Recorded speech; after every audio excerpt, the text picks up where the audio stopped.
The order came just before dawn, the voice so flat it almost blended with the sound of the waves. Strip. The women froze. The humid air of Manila Harbor stuck to their skin like glue. Cargo crates bumped, ropes stretched, and somewhere in the distance a British truck roared to life.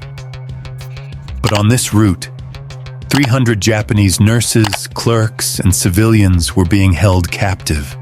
Time stood still. They had heard stories of Allied revenge. Now it felt like their turn. One woman whispered, "So this is how we die." The guards didn't answer. They just waited. Boots clicked on the gravel. A seagull screamed overhead. The smell of salt, diesel, and fear blended into something metallic. Most of the women had marched days before, their uniforms smeared with mud and blood. When the order was given, it wasn't shouted. It was announced. The drill routine was almost rehearsed, which made it worse. In the silence, a second voice spoke. Young, British, she would be checked for lice and infection. Medical procedure. No harm would come to her, but the words were inappropriate. A soldier pleading for mercy. Impossible. The women hesitated. The guards waited longer. Sweat ran down their backs. Dust clung to their bare ankles. No one moved first. Then a woman, a former nurse named Ako, stepped forward. Her hands shook as she unbuttoned her blouse. The others followed, shame and fear mixed together. Behind them, Allied doctors spread out white sheets. Not ropes, not rifles, but towels. The shock was stronger than any bullet. A British officer turned away as he handed Ako a towel. She expected disgust or cruelty, but instead saw embarrassment. The stern look broke something inside her. This was not how the enemy behaved. As they dried themselves, she noticed the guards keeping their distance, heads bowed, as if acknowledging rather than subduing the prisoners. The atmosphere felt different now. Not safe, but strange. Too civilized for wartime. When the examination was over, no one spoke. The women stood frozen, clutching their towels, not knowing whether to thank the captives or fear what was to come. But before they could decide, another voice rang out. Go to the medical tent for further examination. The next step will show them what a real examination is.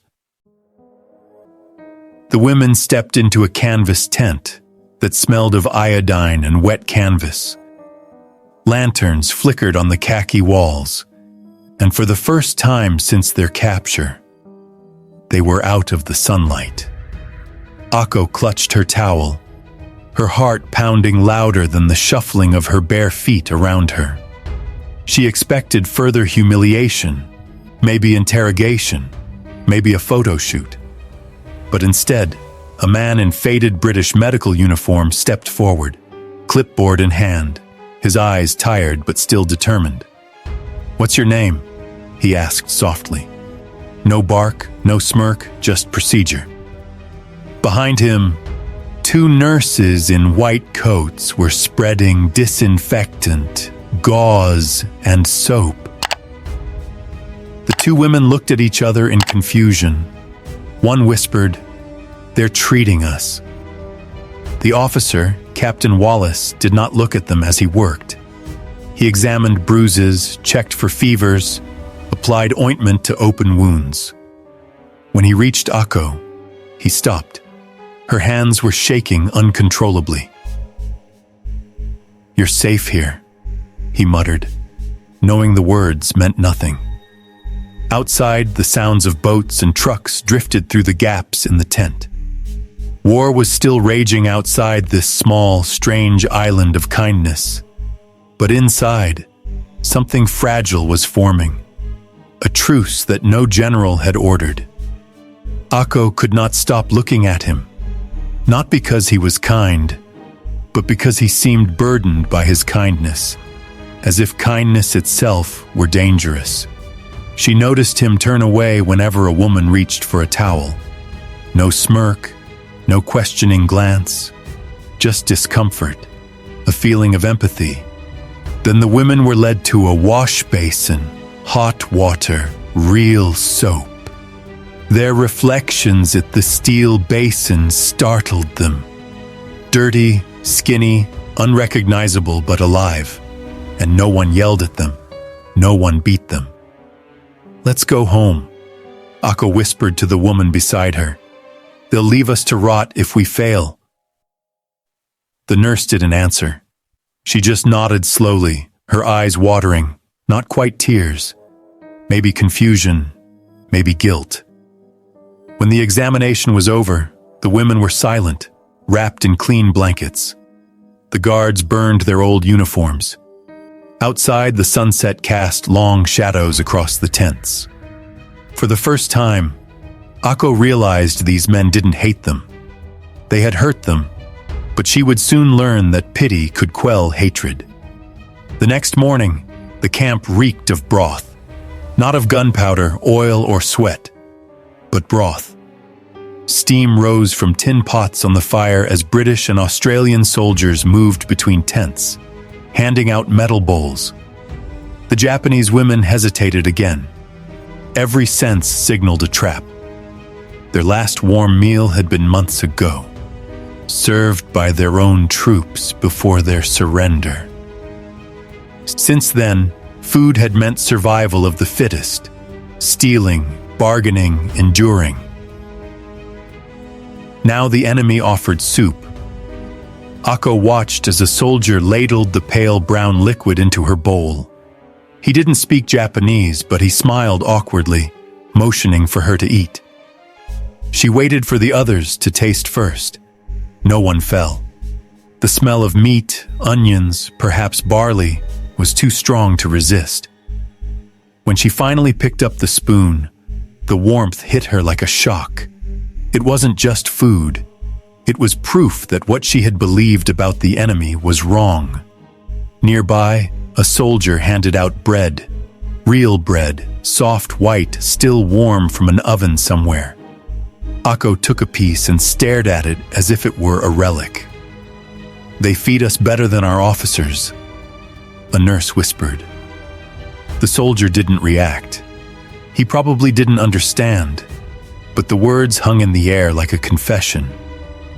Across the Allied camps, reports recorded similar moments. Statistically, a Japanese prisoner of war had nearly double the survival rate under Allied control than an Allied prisoner of war under Japanese control. Rough estimates put it at 72% versus 35%. The number was considered a rock. Yet here, every sip of soup felt like a challenge to those things. Ako tried to keep her face expressionless. She didn't want them to see her gratitude. But when the soldier himself filled her bowl without anyone asking, her restraint crumbled. "Why?" she muttered to herself. He shrugged, pointing to the Red Cross symbol painted on the stove. Rules, not rules of mercy.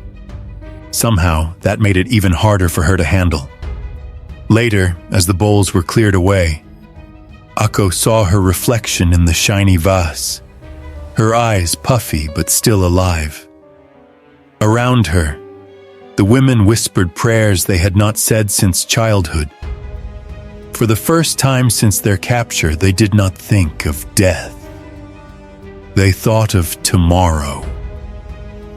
But that small comfort would soon be tested. Because the camp commander's next order would drag them back into fear, a fear that at first seemed like friendship. By the third day, the shock had become a strange routine. Wake up, line up, eat, shower, but nothing felt real. The barbed wire glinted in the morning sun. Guards patrolled with rifles, but they still smiled. Ako couldn't understand this world where prisoners passed cigarettes to other prisoners. It went against everything she'd been taught about honor, enemies, and dishonor. Near the fence, an Australian corporal lit a cigarette and gestured toward the group. Smoke. He spoke in slow, indistinct Japanese.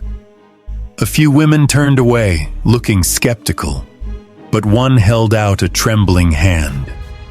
When the first puff of cigarette hit her lungs, she coughed, then burst out laughing.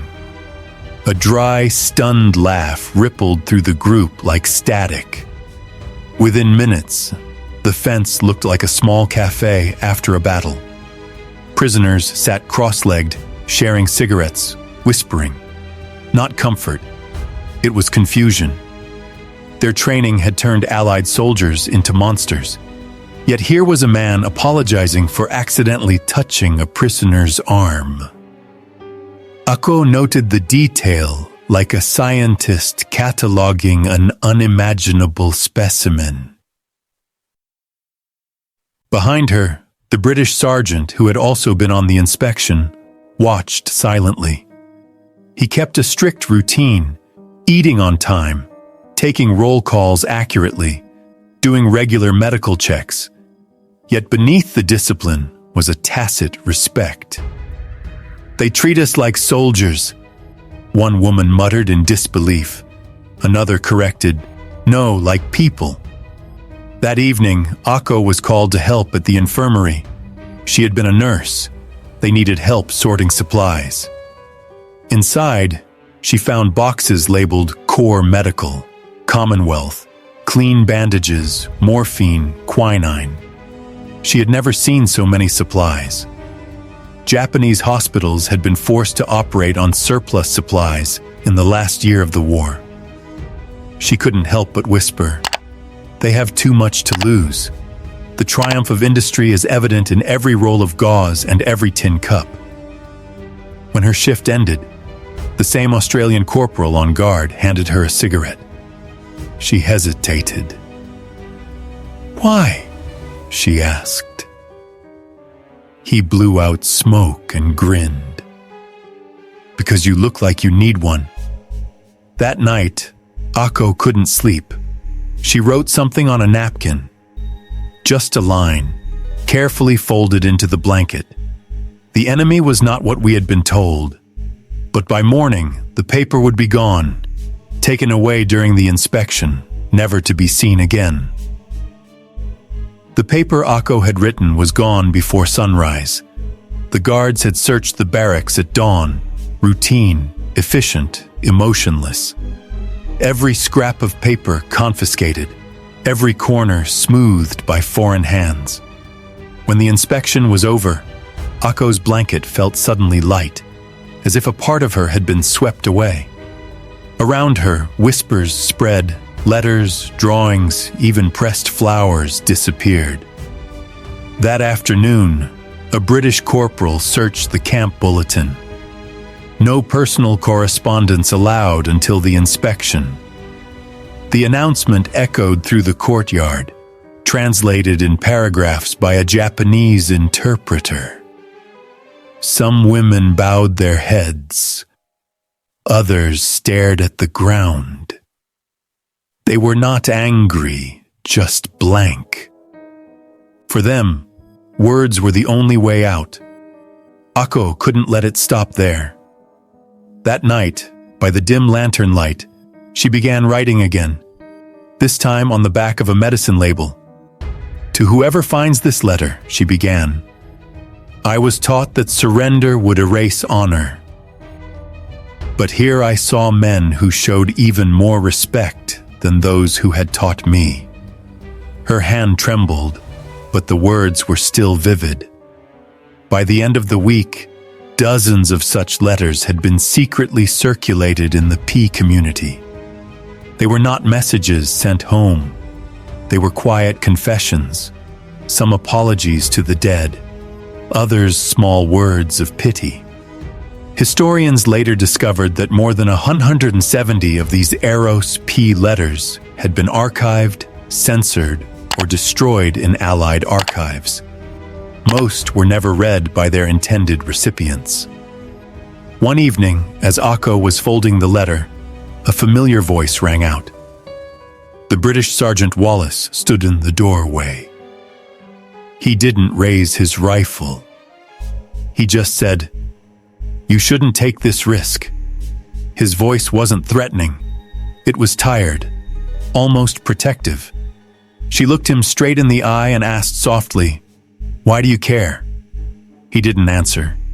He just took the paper, hesitated, and then put it in his pocket. Days passed. Rumors spread that some guards were keeping the letters, not for intelligence purposes, but because they couldn't throw them away. The word of an enemy is harder to undo than an order. Akko never saw her letter again. But a few weeks later, she noticed that the sergeant carried something folded in his breast pocket, always pressed to his heart. She never asked if it was hers. She didn't need to. That letter, sealed in silence, would soon decide both their fates, though neither could have imagined how. Sergeant Wallace sat on the edge of his bed, the barracks silent in the background, Kerf silent. Outside the jungle, crickets chirped and truck engines echoed in the distance, but he focused on a neatly folded piece of paper in his palm, the letter. Her handwriting was neat, careful, honed by discipline. He had confiscated dozens of them before, all of them destroyed by regulation. But he kept this one. He told himself it was for documentation only. He knew that was a lie. He unfolded it again.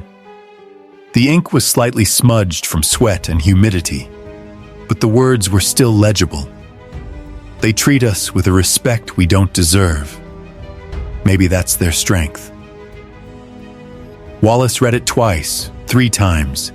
He'd seen all sorts of prisoners, some violent, some broken, but never one who echoed his suspicions. Every guard had a code of conduct. Don't think too much about it. But after months of duty, the barrier between duty and empathy wears thin. Your commanders don't warn you about it. They teach you order, not humanity. The next morning, during roll call, Wallace caught Akko's eye for longer than he should have. She bowed slightly, a gesture of understanding, not defiance. The moment would have gone unnoticed if not for another soldier watching. By noon, rumors had spread through the camp, softening the British. He was protecting one of them. It wasn't true, but truth is less important than perception in war. That night, Lieutenant Harris summoned him. "Keep your distance, Wallace," the officer warned. "We're not here to make friends." Wallace nodded, jaw clenched. "Yes, sir." But his mind kept replaying the words of her letter. Allied records from 1945 showed that nearly 1 in 12 guards reported psychological stress from prolonged exposure to P. The Army called it emotional fatigue.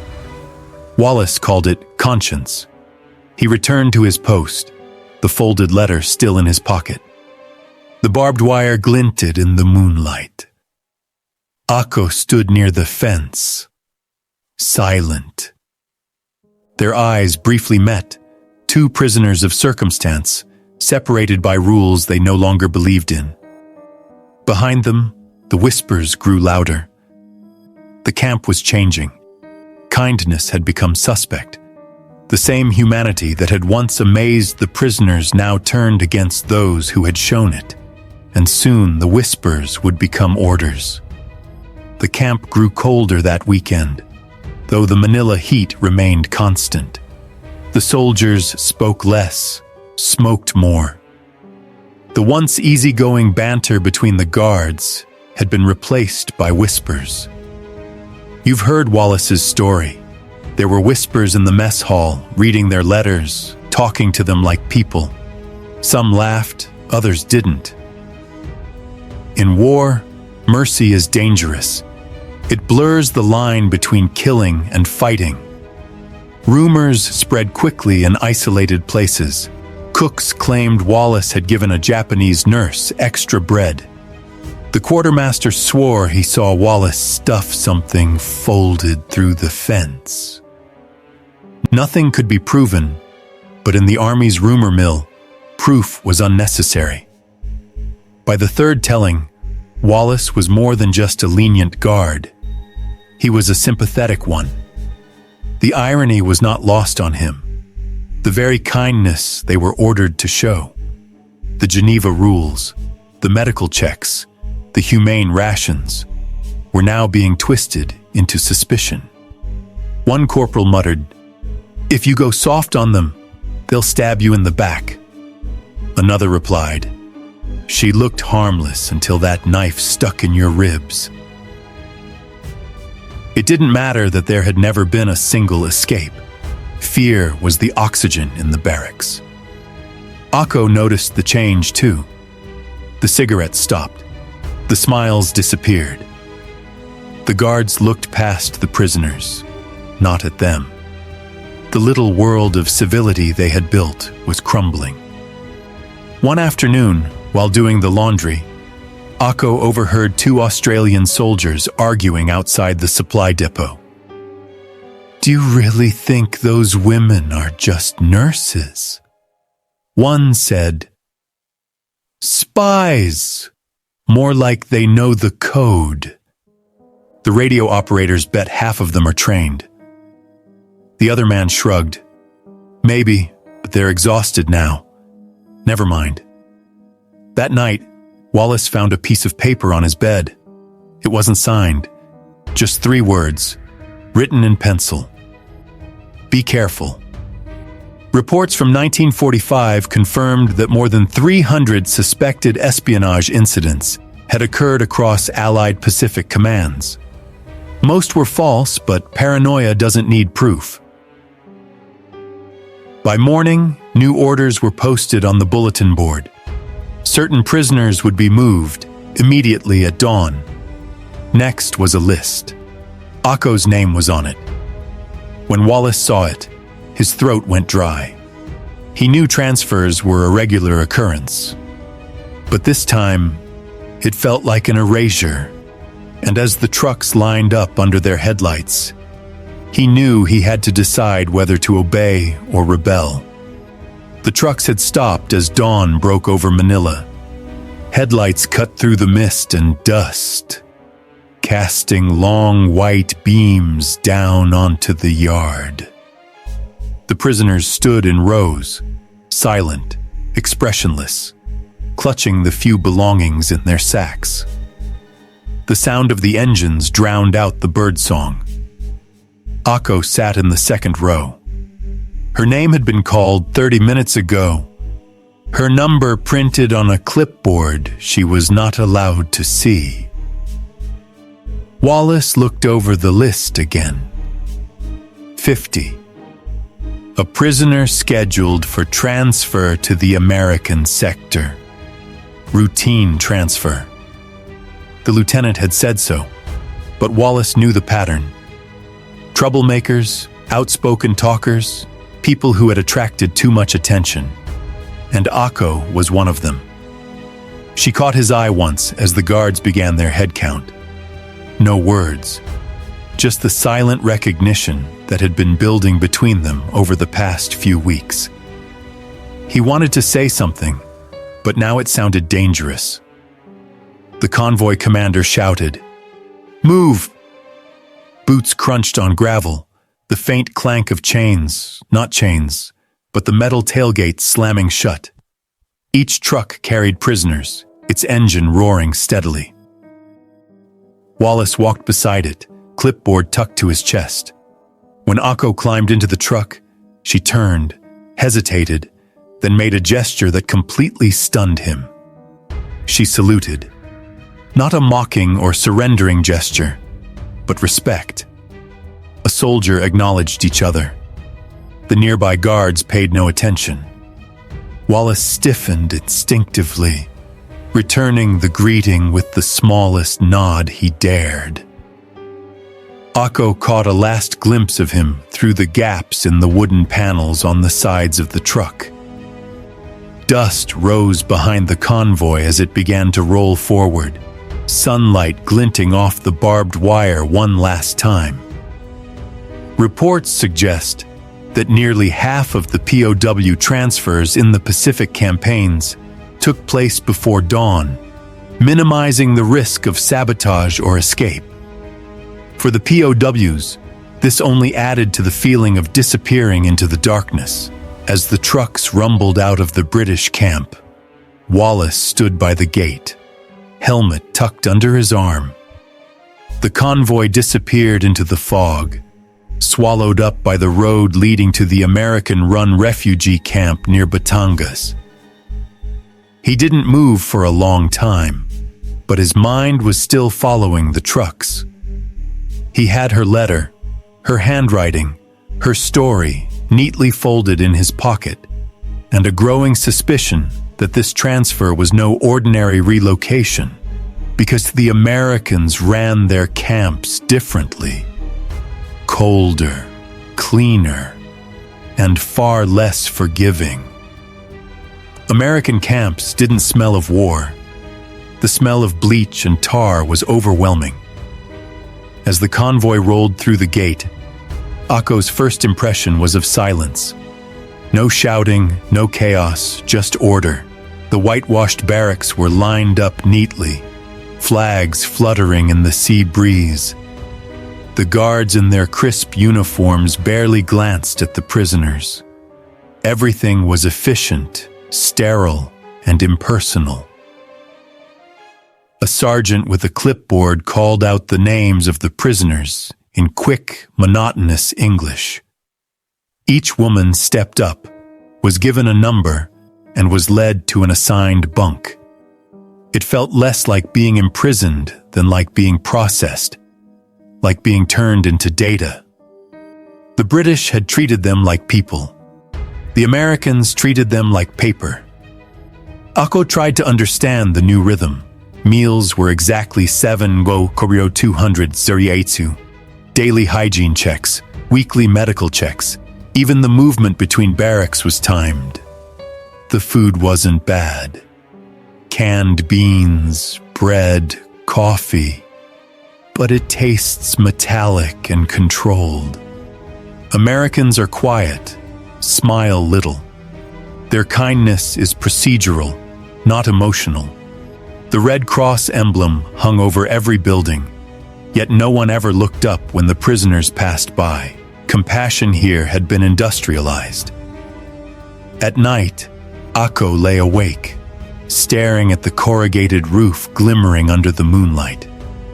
The sea murmured weakly in the distance, a faint reminder that freedom was just beyond the fence. She remembered the gentle nods from the British sergeant, those small gestures that once felt so human. Here, the guards didn't turn away when women undressed for inspection. They didn't even look. Reports show that after 1945, American P facilities processed over 10,000 prisoners per week across the Pacific theater. Efficiency meant survival, but it also meant detachment. Akko quickly learned the new rules. Obey, stay invisible, forget softness. Yet part of her couldn't forget the handkerchief given to her in Manila, the cigarette shared through the fence. Humanity, once tasted, could never be forgotten. One afternoon, a notice appeared on the barracks door, typed in all caps. Mandatory bathing for all prisoners. Hygiene inspection. The words sent a wave of silent terror through the room. The women froze, their minds flashing back to that first order at the port. Undress. No one spoke. The past was repeating itself, and they still didn't know whether mercy had an expiration date. The order came at dawn.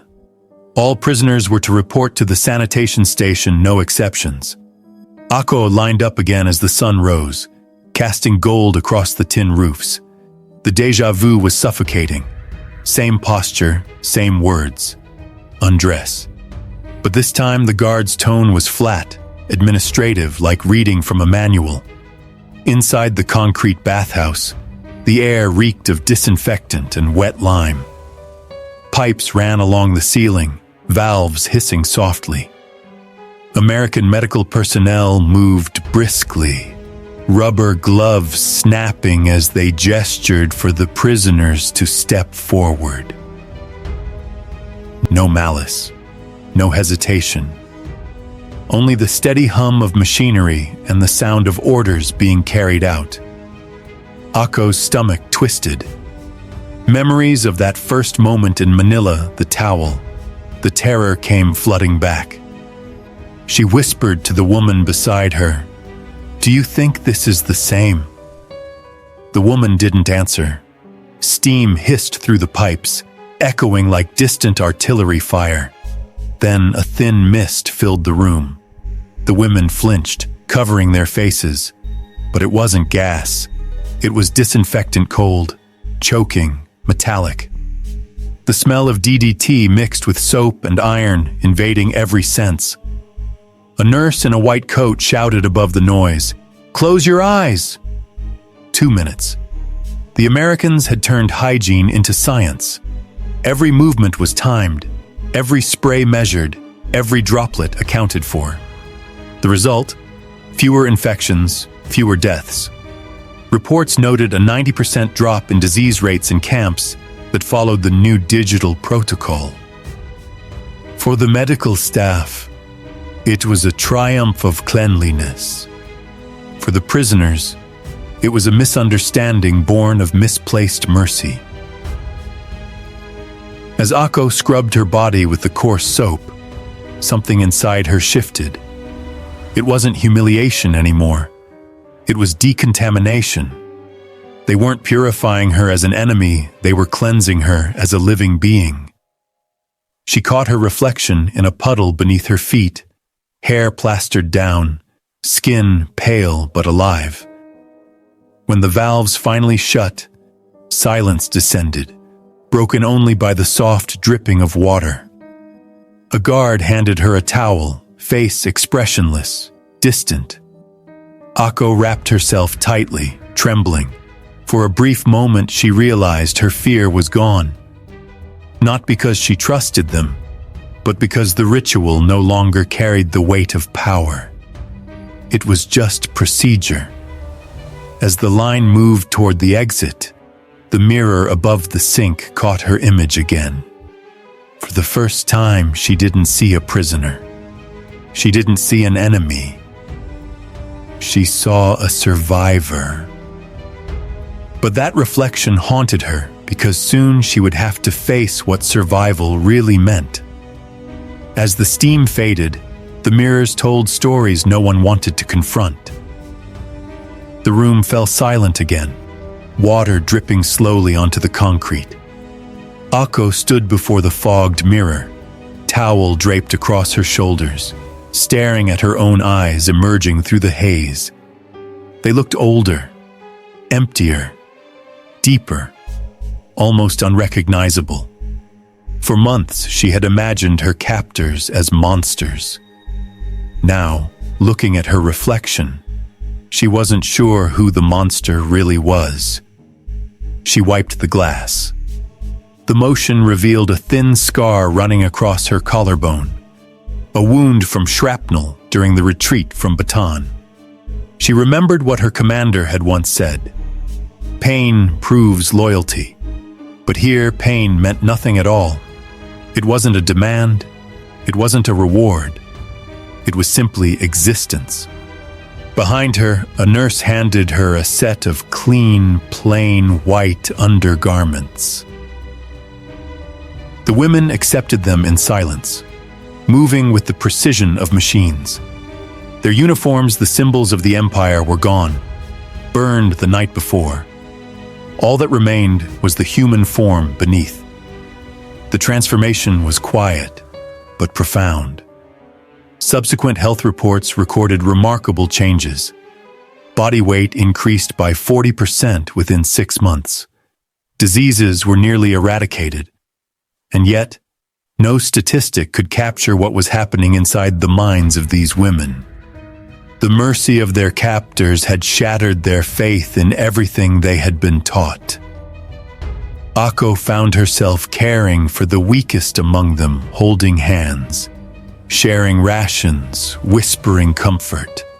Empathy, once considered weakness, now felt like rebellion. "They cleanse our bodies," she murmured one night, "and somehow they cleanse our hatred too." The camp schedule became her new biological clock: morning roll call, meals, hygiene inspections. The guards kept their distance, but they were predictable, and in that predictability, she found a strange kind of safety. For the first time, sleep came without nightmares. One evening, as the sun sank over the Pacific horizon, she stood by the barbed wire fence and saw an Allied truck delivering newspapers. It seemed the war was moving to a place she could no longer see. Whispers spread among the prisoners Tokyo had been bombed. The emperor was silent, speaking only of strange new weapons in cryptic tones. That night, Ako turned back to the mirror. The same face stared back, but this time there was no fear, no doubt, only waiting. She didn't know it yet, but the next sound she heard would not be gunfire. It would be the sound of surrender. The announcement did not come through rifles or trumpets, but through a crackling loudspeaker mounted on a jeep. It was noon, August 15th, 1945. The American camp stood still under the scorching tropical sun as a sergeant adjusted the dial, his voice barely rising above the static. Japan has accepted the terms of unconditional surrender. For a moment, no one moved. The words hung in the humid air like smoke after an explosion. Japanese women froze where they stood, hands mid-motion, a wash basin half-filled, a spoon suspended above a tin plate. No cheers, no cries. Only silence so complete that even the wind seemed to stop. Ako held her breath. She had imagined this day 1,000 ways: fire, vengeance, collapse. Yet now, a single voice declared the end of everything she had ever believed in. It felt unreal. Around her, the women stared at one another, as if waiting for someone to explain what it all meant. The American soldiers did not celebrate either. They simply removed their helmets and stood motionless. Even they seemed to sense this was not victory. It was a eulogy. The world they had fought to destroy had surrendered, and yet no one felt triumphant. Ako knelt down, not in grief, but in confusion. If surrender was not shame, then what was it? She remembered the mirror, the towel, the cigarette, those small acts of grace that had redefined for her the meaning of enemy and honor. Perhaps this moment was not defeat, but release. Nearby, an American officer lowered the camp flag to half-mast, concealing a gesture that made the women whisper, "Respect them, respect the dead. Respect all those who didn't live long enough to hear the static of the radio." From the loudspeaker came faint music, followed by the trembling, measured voice of Emperor Hirohito, solemn, restrained. Most could not understand the words, but they recognized the tone. It was not surrender out of humiliation. It was surrender for survival. One woman began to cry softly, almost politely. Another followed. But Ako remained still, her face dry, her heart strangely calm. For the first time, she thought, "We are all just human beings." The guards began to walk the perimeter again, slower this time, as if uncertain what would come next. The war was over, but the gates remained closed because she realized Peace does not come with a key.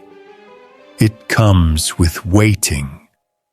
The sea lay still as glass when the repatriation ship departed Manila Bay. Rows of Japanese women lined the deck railings, khaki coats fluttering in the warm wind, watching the city fade into the mist. The war had ended, but the air still carried its residue, the scent of salt, rust, and memory. Ako leaned against the railing, a small cloth bag at her feet. Inside were only a change of clothes, a toothbrush, and nothing more. The Allies had given them back their freedom, yet freedom no longer felt familiar.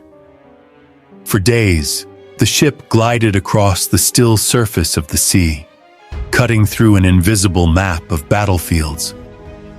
Each dawn painted the deck in silver light, and each night, the women gathered quietly, gazing toward a home they could no longer picture. The guards on board treated them decently. Their polite distance was a form of respect, but no one spoke much. It was as if everyone understood that words might shatter the fragile silence holding the world together.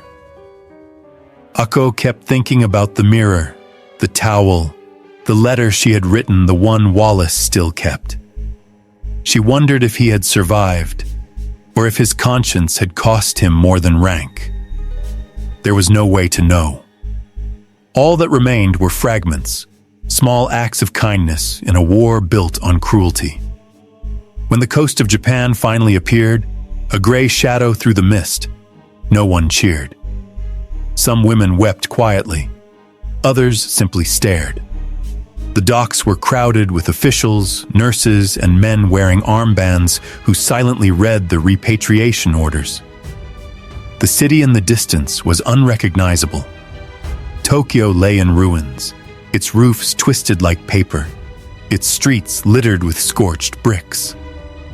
Even the air smelled different, a mix of smoke and seaweed, the scent of defeat. Over 6 million Japanese citizens returned home between 1945 and 1950, but for most, home no longer existed. The empire to which they had devoted their lives was gone. What awaited them was hunger, shame, and uncertainty. As Ako stepped off the ship, she clutched her bag tighter. A small child handed her a ball of rice through the fence, still warm, split in half. She bowed, tears filling her eyes. Once again, kindness came from a stranger, just when she had almost forgotten what it looked like. That night, in a crowded dormitory, she unpacked her few belongings. At the bottom of the bag, folded and yellowed, lay the sheet of paper the guard had forgotten, the unfinished letter she thought was lost. It had been waiting for an ending. Years passed, and no one opened the envelope again. By then, the paper had grown brittle, the ink slightly blurred, but Ako's handwriting remained graceful and steady, even through sorrow. She had hidden the letter for decades, neatly folded in the lining of an old coat she refused to throw away. Time went on, the occupation, the reconstruction, a new flag, a new anthem. Yet every August, when the cicadas began to hum, she found herself reaching for that secret pocket, remembering the day she first wrote those words. In 2019, long after her death, her granddaughter donated the coat to a small historical museum in Kanbor. The archivist almost missed it. The paper was tucked deep inside, as fragile as ash. When it was unfolded, the first line read, "To the one who showed me mercy when war had forgotten how." The handwriting was dated 1945. There was no surname, only Ako. The letter described the Manila refugee camp, the towel, the cigarette, and the transfer. It was not a love letter. It was a record of transformation. I was taught that dying with honor was sacred, it read. But you taught me that letting another live is the greatest honor of all. The curators traced the details and found a matching name in the British war records. Sergeant David Wallace, Royal Army Medical Corps.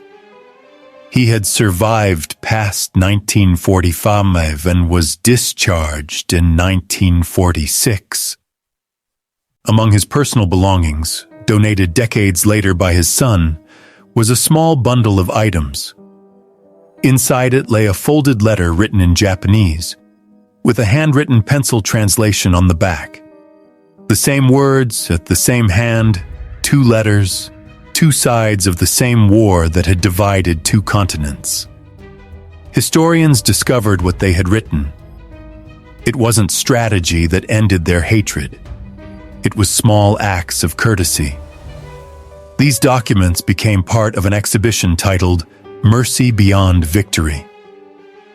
Visitors would pause before the display, reading her words under the museum's dim, reverent light. No uniforms, no medals, only handwriting and silence.